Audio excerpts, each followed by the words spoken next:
Hello friend, welcome to Gray Cafe. अगर आप मेरे चैनल पे फर्स्ट टाइम आए हो तो आप मेरा चैनल सब्सक्राइब कर सकते हो ऐसे इन्फॉर्मेशन वीडियोस के लिए। इस वीडियो में हम एचपी हाई कोर्ट में जो रिक्रूटमेंट निकली है आप उसको कैसे फिल कर सकते हो उसको हम डिटेल में देखेंगे। तो वीडियो स्टार्ट करते हैं और हम डायरेक्ट सर्च करेंगे एचपी हाई कोर्ट रिक्रूटमेंट। आप डायरेक्ट गूगल पे भी सर्च करोगे तो आपको एचपी हाई कोर्ट की ऑफिशियल साइट मिल जाएगी। इवन मैं भी आपको डिस्क्रिप्शन में लिंक प्रोवाइड कर दूंगा जहाँ से आप साइट पे जा सकते हो। तो जैसे कि आपको यहाँ पे दिख रहा है ये एचपी हाई कोर्ट की ऑफिशियल साइट है hp-hc-recruitment.in। ये इसकी ऑफिशियल साइट रहेगी। डायरेक्ट हम इस पर क्लिक कर लेते हैं। देन आपको यहाँ पे दिख रहा है, यहाँ पे जितनी भी एडवर्टाइजमेंट आती है आपको यहाँ पे शो कर दिया जाता है और आपको यहाँ पे डायरेक्ट अप्लाई हेयर पे क्लिक करके अप्लाई करना होता है। या अगर आप डायरेक्ट लॉगिन करना चाहते हो तो यहाँ पे लॉगिन करके भी लॉगिन कर सकते हो अगर आपने ऑलरेडी इस पे अपनी आईडी क्रिएट कर रखी है।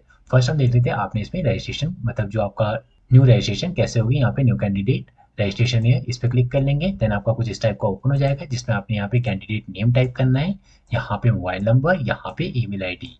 देन आपको यहाँ पे जनरेट ओटीपी पे क्लिक करना है। देन आपको एक ओटीपी आता है, वो ओटीपी आप इसमें डालोगे। देन आपके यहाँ पे रजिस्ट्रेशन हो जाएगी फ्रेश के लिए। उसका आपको यहाँ पे स्टेप रहते हैं, यहाँ पे आपको टोटल स्टेप दिख रहे होंगे, 7 स्टेप रहेंगे। ये आपको सारे कंप्लीट करने पड़ेंगे। तो यहाँ पे मैं लॉगिन कर लेता हूँ फिर मैं आपको आगे बताता हूँ। तो जैसे कि आपको यहाँ पे दिख रहा है कुछ इस टाइप का ओपन हो जाएगा। ये फर्स्ट स्टेप जो है आपका, जब आप यहाँ पे ओटीपी डालने के बाद आपको कुछ इस टाइप का पेज ओपन हो जाएगा। नेक्स्ट में रहता है आपका तो यहाँ पे आपको पर्सनल इन्फॉर्मेशन दिख रहा होगा, कैंडिडेट नेम यहाँ पे ऑलरेडी आ रहा है, मोबाइल नंबर यहाँ पे आ जाता है और ईमेल आईडी पे आपका ऑलरेडी शो कर रहा होगा। उसके आपने यहाँ पे नीचे फिल करना होता है जिसमें आपका यहाँ पे रहेगा आधार कार्ड नंबर टाइप करना है आपने। यहाँ पे जो भी आपके आधार कार्ड में नाम है वो आपने यहाँ पे टाइप करना है।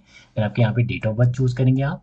यहाँ पे एज आ जाती है आपकी, जैसे आप यहाँ पे डेट ऑफ बर्थ आते हैं उस कैलकुलेशन के हिसाब से यहाँ पे एज का पूरा डेट एंड मंथ के साथ आ जाता है। देन आपका यहाँ पे नेशनैलिटी इंडियन आ जाएगा। यहाँ पे फादर नेम डालेंगे, यहाँ पे मदर नेम, यहाँ पे बर्थ स्टेट डाल दोगे आप, हिमाचल प्रदेश लिखेंगे हम यहाँ पे।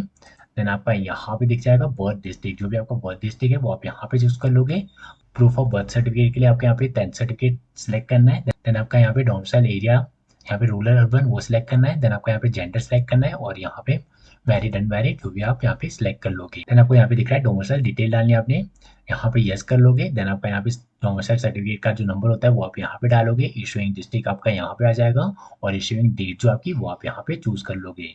और जगह आपका कोई भी कैटेगरी है, मेरी केस में यहाँ पे एसटी है तो मैंने यहाँ पे एसटी सिलेक्ट कर लिया है। इन केस में आपका यहाँ पे ईडब्ल्यूएस बीपीएल या कुछ भी है उस केस में आप यहाँ पे सिलेक्ट कर लोगे। देन आपको यहाँ पे सर्टिफिकेट नंबर डालना है, यहाँ इशूइंग डिस्ट्रिक्ट आ जाएगी आपकी यहाँ पे। देन आपका यहाँ पे अथॉरिटी जो होती है तहसीलदार या आपका एसडी वगैरह वो आप यहाँ पे सिलेक्ट कर लोगे। इशूइंग डेट आपकी यहाँ पे आ जाएगी। फिजिकल आइडेंटिटी आप अगर हो तो उस केस में यहाँ पे यस आ जाएगा, मेरे केस में नहीं है तो यहाँ पे नो आ रहा है। अगर आप यहाँ पे यस करते हो तो यहाँ पे कॉलम फिल करने होते हैं जिसमें आपको यहाँ पे सर्टिफिकेट नंबर और डेट वगैरह मेंशन करनी। उसका अगर हम और नीचे कर ले तो यहाँ पे ब्लैक लिस्ट का आ जाता है, वो उसमें केस में हम यहाँ पे नो कर लेंगे सिलेक्ट। देन यहाँ पे सेव एंड नेक्स्ट पे क्लिक कर लेंगे। उसके बाद हमारा जो नेक्स्ट पेज रहता है वो कुछ इस टाइप का ओपन होगा जिसमें आपको यहाँ पे सेकंड स्टेप में रहेगा एड्रेस किससे रिलेटेड। तो यहाँ पे परमानेंट एड्रेस टाइप करना है जिसमें आपको यहाँ पे पूरी एड्रेस आप यहाँ पे डालोगे, नेम ऑफ बिल्डिंग वगैरह वो आप यहाँ पे डालोगे, पोस्ट ऑफिस वगैरह यहाँ पे डालना है, लोकेलिटी लैंडमार्क वगैरह आप यहाँ पे टाइप कर लोगे। यहाँ पे स्टेट चूज कर लोगे, डिस्ट्रिक्ट और यहाँ पे तहसील, यहाँ पे आपका गांव का या सिटी का जो नेम है वो आप यहाँ पे टाइप कर लोगे। देन आपका यहाँ पे पिन कोड डाल लेंगे। अगर आप इस कॉरेस्पॉन्डेंट एड्रेस और परमानेंट एड्रेस को सेम करना चाहते हो नॉर्मली आप इसको टिक कर लोगे जिससे आपका यार दोनों एड्रेस सेम हो जाएंगे। अगर आप डिफरेंट डालना चाहते हो तो नॉर्मली आप इसको फिल कर लोगे। साइड से फिल करने के बाद यहाँ पे सेव एंड नेक्स्ट पे क्लिक कर लोगे आप। तो देन हमारा जो नेक्स्ट स्टेप रहेगा वो रहेगा आपका एजुकेशन जो रहता है आपका एजुकेशन डिटेल क्वालिफिकेशन डिटेल जो रहती है वो फिल करनी है जिसमें आपका यहाँ पे 10th आ जाएगा। जितने भी डिटेल है आपको यहाँ पे चूज करना है। फिलहाल मैं यहाँ पे 10th का बता रहा हूँ तो यहाँ पे पासिंग ईयर, यहाँ पे नेम ऑफ कोर्स यहाँ पे 10th का ही रहेगा और यहाँ पे देन आप यहाँ पे स्टेट चूज कर लोगे जहाँ से आप पास आउट हुए। यहाँ पे बोर्ड सेलेक्ट करना है आपने, स्टेट बोर्ड है तो स्टेट बोर्ड डाल दोगे। यहाँ पे आपका रिजल्ट आ जाता है पास ही आएगा नॉर्मली। यहाँ पे ड्यूरेशन आपकी 2 ईयर रहता है 10th के लिए, अगर +2 है तो भी यहाँ पे आप 2 ईयर डालोगे। ग्रेजुएशन में 3 ईयर ऐसा कुछ यहाँ पे सिलेक्ट कर लोगे। यहाँ पे मार्क्स आएंगे, कितने मार्क्स है आपके, आउट ऑफ 700 रहता है हमारे पास 10th का और यहाँ पे ऑब्टेन मार्क्स टाइप करेंगे। यहाँ पे परसेंटेज आता है, जब आप यहाँ पे डालते हो तो ये ऑटोमेटिक चेक लेता है। देन आपका यहाँ पे डिवीजन आ जाएगा और यहाँ पे ऐड कर लोगे आप यहाँ पे 10th की डिटेल या जो भी डिटेल यहाँ पे फिल करो। सारी डिटेल फिल करने के बाद नॉर्मली यहाँ पे ऐड पे क्लिक कर लोगे।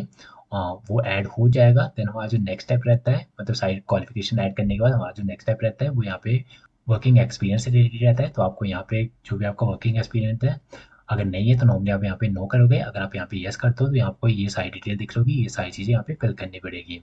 मेरे केस में नो है तो नॉर्मली मैं नो करके नेक्स्ट पे क्लिक कर लूँगा।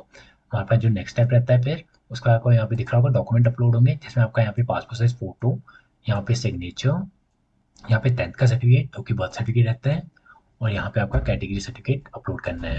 अगर हम साइज़ की बात करें तो साइज़ आपको यहाँ पे दिख रहा होगा, जो कि पासपोर्ट साइज फोटो का रहेगा आपका 20 to 50 केबी तक, साइन का रहेगा 10 to 20 केबी, और जगह डॉक्यूमेंट की बात करें तो डॉक्यूमेंट का रहेगा आपका 100 केबी से लेकर 500 केबी तक, और आपका डॉक्यूमेंट का फॉर्मेट रहेगा जेपीजी, पीएनजी और पीडीएफ में आप इसमें कर नहीं सकते। जेपीजी में करना पड़ेगा, मतलब फोटो में अपलोड करना पड़ेगा, आप पीडीएफ में इसमें अपलोड नहीं कर सकते। देन सारे डॉक्यूमेंट अपलोड करने के बाद आपको यहाँ सेव एंड नेक्स्ट दिख रहा होगा, इस पर क्लिक कर लोगे, उससे हम नेक्स्ट पेज पे आ जाएंगे, जो कि हमारा नेक्स्ट पेज रहेगा। जैसे कि आपको यहाँ पे दिख रहा होगा, मैं यहाँ पे 4th क्लास का फिल कर रहा हूँ, तो इसमें आपको यहाँ पे दिख रहा होगा ये सारी चीज़ें यहाँ पे चूज करनी पड़ेगी। जो भी आपका यहाँ पे सर्टिफिकेट है आपके पास, उसके इसमें आपका यहाँ पे सिलेक्ट कर लोगे। जैसे कि आपको यहाँ पे 10th का दिख रहा है, यहाँ पे हमने यस कर लिया है। आप उसके बाद परसेंटेज टाइप कर लेंगे। फिर आपका यहाँ पे कोई भी लैंडलेस वगैरह सर्टिफिकेट है या कोई आपका नॉन एम्प्लॉयमेंट का ऐसा कोई सर्टिफिकेट है तो आप यहाँ पे यस कर लोगे। मेरे केस में कुछ भी ऐसा नहीं है, तो यहाँ पे मैं वैसे ही रखूंगा। और हम यहाँ पे सारे नो नो करने के बाद आपको यहाँ पे दिख रहा है, अगर आप यहाँ पे यस करते हो तो यहाँ पे आपको डॉक्यूमेंट दिख रहे होंगे, ये अपलोड करने पड़ेंगे। मेरे केस में सिर्फ यहाँ पे 10th का अपलोड होगा। बाकी हम यहाँ पे अपलोड करने के बाद यहाँ पे आपको नेक्स्ट पे क्लिक कर लोगे। फिर हमारा जो नेक्स्ट पेज रहेगा वो रहेगा आपका, सारी जितनी भी हमने चीज़ें फिल कर रखी है वो हमारे पास यहाँ पे शो कर देगा। अगर यहाँ पे कुछ भी गलत है तो आप यहाँ पे टिक दिख रहा होगा आपको, इस पे टिक करने के बाद यहाँ पे एडिट कर सकते हो। मेरे केस में सब कुछ सही है, तो यहाँ पे नॉर्मली मैं नीचे कर लूँगा। और यहाँ पे आपको दिख रहा होगा पेमेंट। पेमेंट की अगर हम बात करें तो यहाँ पे कैटेगरी की जो पेमेंट है वो 200 रुपीज़ है। और यहाँ पे हम पेमेंट चेक करने के बाद यहाँ पे आपको पे नाउ पे दिख रहा होगा, पे नाउ पे क्लिक कर लेंगे। देन आज यहाँ पे पेमेंट पेज ओपन हो जाएगा, उसका यहाँ पे सक्सेसफुली पेमेंट हो जाएगी। नॉर्मली आप इसको प्रिंट कर लोगे, आपका यहाँ पे फॉर्म फिल हो जाएगा। और जगह हम यहाँ पे देखिए हमारे पास जो अदर्स फॉर्म्स है उसमें जगह हम यहाँ पे आपको यहाँ पे दिख रहा होगा असिस्टेंट लाइब्रेरियन। अगर इसके हम देखें तो यहाँ पे क्लिक कर लेते हैं, और यहाँ पे फीस वगैरह यहाँ पे सारी चीज़ें आ जाती है। यहाँ पे आपका सिलेबस आ जाता है, कितनी पोस्ट है वो आ जाता है। स्टेनोग्राफर की पोस्ट आपको यहाँ पे रहेगी। देन आपका यहाँ पे जूनियर स्किल स्कैनोग्राफर की पोस्ट रहेगी। यहाँ पे असिस्टेंट लाइब्रेरी की पीएन की पोस्ट है इतनी रहेगी। यहाँ पे नंबर ऑफ पोस्ट आपको यहाँ पे मिल जाएंगे, पे स्केल आपका यहाँ पे मिल जाएगा, सिलेबस आपका यहाँ पे मिल जाएगा। और जगह यहाँ पे जो एप्लीकेशन है वो यहाँ पे मिल जाएंगे आपको। इंपॉर्टेंट चीज़ें लिखी है यहाँ पे, आप इसको देख सकते हो। तो यहाँ पे पूरी इन्फॉर्मेशन रहेगी आपकी जो आपके पीडीएफ में रहेगी। और अगर आपको फिर भी कोई भी प्रॉब्लम आ रही है या अगर आप चाहते हो कि मैं आपको फॉर्म फिल कर दूं तो आप मुझे व्हाट्सएप कर सकते हो या कमेंट कर सकते हो, मैं आपका यहाँ पे फॉर्म फिल कर दूंगा।